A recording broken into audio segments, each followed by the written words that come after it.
एक निमुआ नाम का गांव था। उस गांव में जो सरपंच था किशन लाल, उस सरपंच की एक बेटी थी रानी। रानी की माँ का निधन कई साल पहले ही हो गया था। कभी भी उसे माँ की कमी महसूस नहीं होने दी। पिताजी, क्या मैं अपनी सहेली से मिलने जा सकती हूँ? हाँ हाँ, क्यों नहीं, जाओ। अच्छा पिताजी, तो मैं अभी जाती हूँ, आने में देर हो जाएगी मुझे, आप चिंता मत करना। किशन लाल को ये नहीं पता था कि उसकी रानी बेटी सहेली से मिलने नहीं बल्कि गांव के लड़के राजा से चुपके चुपके मिलने जाती थी। राजा और रानी एक दूसरे को बहुत प्यार करते थे, पर राजा बहुत गरीब था और नीची जाति का था, तो कोई भी गांव वाला उसे पसंद नहीं करता था। राजा और रानी जंगल में मिला करते थे। रानी, तुम मुझसे रोज रोज मिलने मत आया करो, कहीं किसी ने देख लिया तो कोई मुसीबत ना खड़ी हो जाए। राजा, कैसी बात कर रहे हो तुम? मैं तुम्हें देखे बिना एक दिन भी नहीं रह सकती। रानी, तुम सही बोल रही हो, मैं भी तुम्हें देखे बिना एक भी दिन नहीं रह सकता। राजा और रानी नदी के पास बने एक पेड़ के नीचे बैठकर प्यार भरी बातें कर रहे थे। तभी रानी की नजर ऊपर पेड़ पर जाती है। उस पेड़ पर एक भूत सो रहा था। राजा, लगता है ऊपर पेड़ पर कोई है, शायद भूत है। रानी, ऊपर पेड़ पर कोई नहीं है, तुम्हारा बस वहम है। नहीं राजा, सच में ये मेरा कोई वहम नहीं है। रानी, अब काफी देर हो गई है तुम्हें, हमें अब घर चलना चाहिए। कल फिर हम यहीं इसी जगह मिलेंगे। राजा बात को टाल देता है और दोनों अपने अपने घर चले जाते हैं। पर रानी के दिमाग में अभी भी यही घूम रहा था कि उसका कोई वहम नहीं था, सच में भूत था पेड़ पर। तभी किशन लाल वहाँ आ जाता है। रानी को परेशान देखकर उससे पूछता है, क्या हुआ रानी, इतनी परेशान क्यों दिख रही हो? वो पिताजी, जंगल में मैंने भूत को देखा।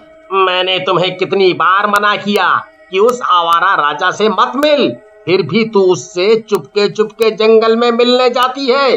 पिताजी, मैं उससे बहुत प्यार करती हूँ और वो भी मुझसे उतना ही प्यार करता है। चुप कर लड़की, नाक कटाएगी क्या मेरी? इस गांव में मेरी कितनी इज्जत है, तुझे पता नहीं है क्या? रानी पर उसके पिताजी की डांट का कोई असर नहीं होता। वो रोज की तरह फिर से राजा से मिलने वहीं जाती है। दोनों पेड़ के नीचे बैठकर बातें कर रहे होते हैं। पेड़ पर बैठा भूत उन दोनों की बातें सुन रहा होता है। रानी, आज मैं तुम्हारे साथ ज्यादा वक्त नहीं बिता पाऊंगा, मुझे कुछ जरूरी काम है, मुझे अभी जाना है। ठीक है, तुम जाओ, मैं बाद में आती हूँ। दोनों को किसी ने एक साथ देख लिया आते तो पिताजी को पता चल जाएगा कि आज भी मैं तुमसे मिलने आई हूँ। फिर राजा वहाँ से चला जाता है, पर रानी के मन से भूत वाली बात अभी भी नहीं गई थी। वो जैसे ही ऊपर पेड़ पर देखती है, वैसे ही पेड़ का भूत रानी के सामने आकर खड़ा हो जाता है। भूत! तुमने सही पहचाना, मैं एक भूत हूँ। मुझे जाने दो। ऐसे कैसे जाने दूं? मैं रोज इस पेड़ पर बैठकर तुम्हारी और उस लड़के की बातें सुनता था। तुम बहुत सुंदर हो, मैं तुमसे शादी करूंगा। तुम एक भूत हो, मैं तुमसे शादी कैसे कर सकती हूँ? मैं तो राजा से प्यार करती हूँ और उसी से शादी करूंगी, तुझ गंदे से भूत से नहीं। ए लड़की, तू बहुत जिद्दी है, अगर तुमने मुझसे शादी नहीं की तो मैं तेरे राजा को खा जाऊंगा। ठीक है, खा जाओ, उसे भी और मुझे भी। अगर मेरे राजा को कुछ भी हुआ तो मैं भी अपनी जान दे दूंगी। ठीक है लड़की, तू मुझसे शादी नहीं करेगी तो मैं उससे भी तेरी शादी नहीं होने दूंगा। तभी भूत अपने जादू से रानी को एक चिड़िया बना देता है और उसे अपनी शक्तियों से बांध देता है, जिससे कि वो चिड़िया ज्यादा दूर तक ना जा पाए, उसी पेड़ पर रहे, उसी के सामने और कहीं न जाए। रानी चिड़िया बनकर सिर्फ चींची कर पा रही थी और उसकी भाषा सिर्फ भूत ही समझ सकता था। वहाँ रानी घर नहीं पहुँची तो किशन लाल बहुत परेशान हो गया। अब किशन लाल पूरे गांव में सबसे पूछता फिर रहा था। अरे भाई, क्या तुमने रानी को देखा है क्या? नहीं तो सरपंच जी। फिर वो उसकी सहेली के घर जाता है उसके बारे में पूछने। क्या हुआ सरपंच जी? कमला बेटी, रानी आई थी क्या यहाँ? सरपंच जी, वो तो मुझसे कई दिनों से मिली भी नहीं। अब तो ये सुनकर किशन लाल और भी ज्यादा परेशान हो जाता है। वहाँ राजा जंगल में नदी पर रानी से मिलने जाता है, पर उसे रानी नहीं दिखती। हो सकता है रानी को कोई जरूरी काम आ गया होगा, इसीलिए नहीं आ पाई।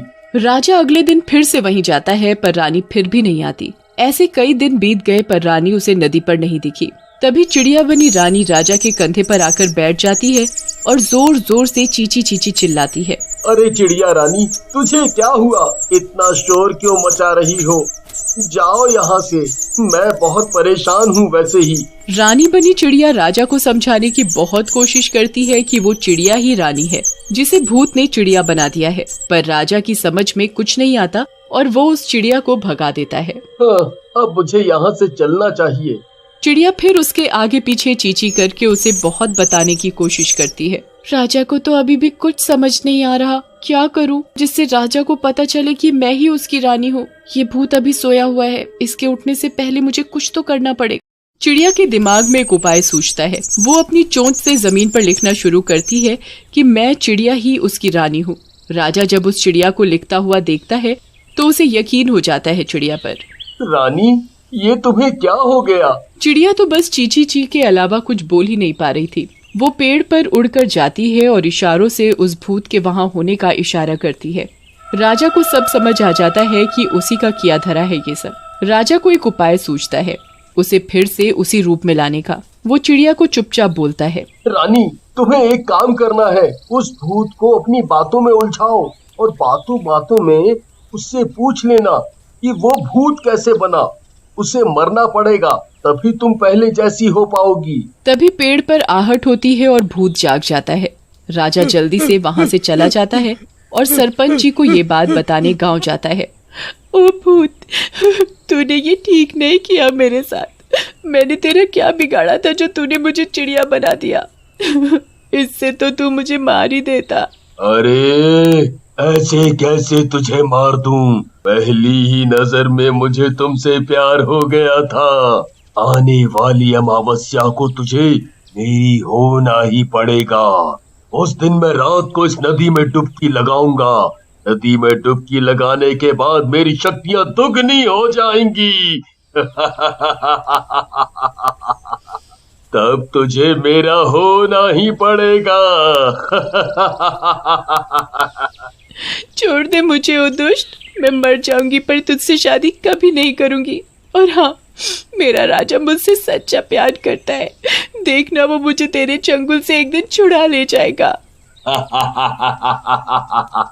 तू शायद ये भूल गई कि मैं एक भूत हूँ और वो एक साधारण सा मानव है। अरे हाँ, ये तो मैं भूल गई थी। अच्छा ठीक है, मैं तुम्हारी हर बात मानूंगी, पर मेरी भी एक शर्त है। बोलो जल्दी, मुझे तुम्हारी हर शर्त मंजूर है। पहले तो तुम मुझे बोलने वाली चिड़िया बना दो और इस पेड़ से आजाद कर दो ताकि मैं थोड़ा दूर तक उड़ सकूं।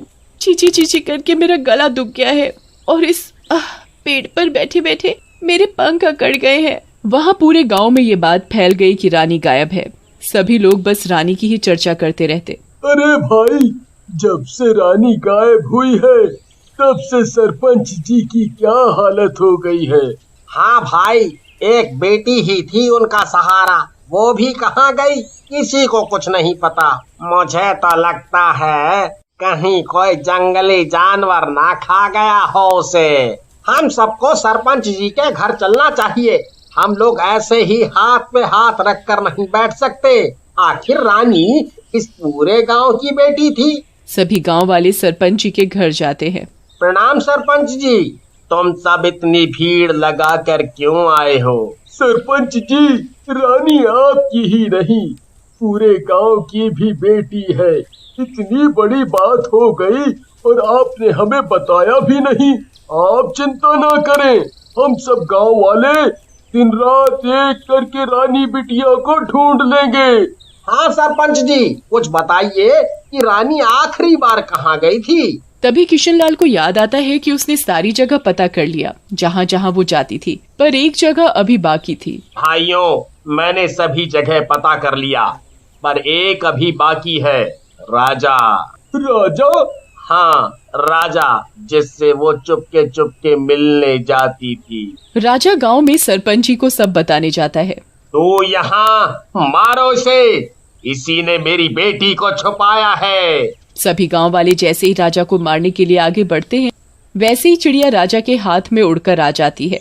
रुको रुको, राजा ने कुछ नहीं किया। अरे ये कौन बोला? मैं हूँ रानी। रानी? रानी तुम चिड़िया? ये कैसे हुआ मेरी बच्ची, कैसे हुआ?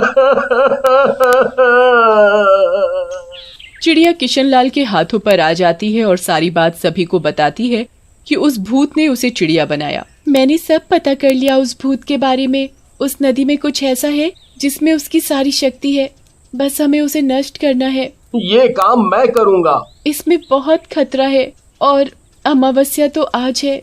ये काम हमें रात होने से पहले करना पड़ेगा। सभी गांव वाले उस जंगल में जाते हैं चुपके से और सभी वहां छुप जाते हैं। राजा नदी में कूदता है। उसे बहुत ढूंढने पर एक बंद कलश मिलता है जिसके मुंह पर लाल कपड़ा बंधा था। राजा उसे लेकर नदी से बाहर आ जाता है।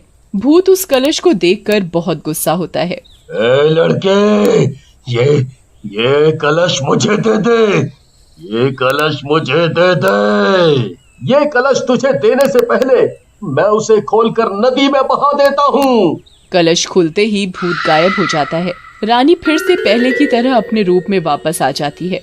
सरपंच राजा से बहुत खुश होता है और रानी की शादी राजा से कर देता है।